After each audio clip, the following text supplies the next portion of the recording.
So we're looking at this duct system here. And when we do the numbers for the duct system, for the whole system, we need a maximum capacity of 560 cubic feet a minute of air. But the current system, from where it starts, we only have the capacity based on the size of the duct of 375.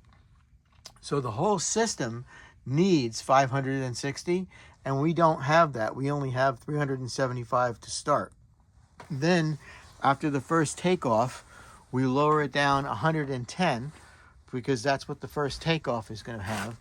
And then we have 75, which leaves us remaining with 190 available. But for the rest of the trunk line, for the rest of the rooms on the rest of the duct all the way down, we actually need 435 cubic feet a minute of air to supply the last 4 outlets over the master bedroom and in the bonus room and the bathroom. So our capacity for the next level of the duct, after we reduce it down right here, is only 270. So even though we need 435 and we need 270, we're still only getting to that point 190. So we're running a deficit for the second half of the duct system. We need 435, and everything else down this trunk line is not going to have the capacity or not going to have enough air. So our solution to this is all the way back here, right from the very beginning. We're going to increase the duct size so that we can get at least the 560 that we require to go down to feed the rest of the trunk line, to feed the rest of the house. And once we get down there, another thing that we're going to do, this duct system was designed incorrectly, because each one of these things is called a takeoff. And every time that we take some air off, like the first one is 110, the next one is 75, and the next thing that we have to do is supply air to those other rooms. But we started less air because we took some off over there. We took 185 off.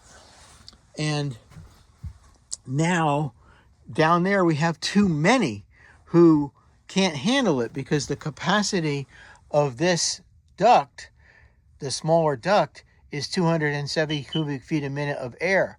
But we have a requirement that's needed at the other end of the house of 435. So we're in a deficit before we even start feeding those ducts. So they're never going to get enough air. But what we can do to solve that is take one or perhaps 2 of those ducts and move them to this larger duct up here, where there will be more available air, and extend it. This way, though, that area can get more heat or more cooling in the summer than it currently gets.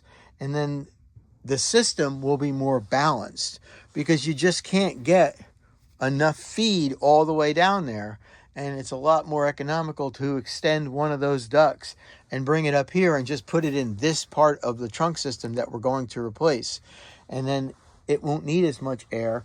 And then the capacity that comes down to this smaller duct will be enough to feed the remaining ducts that are at the other end.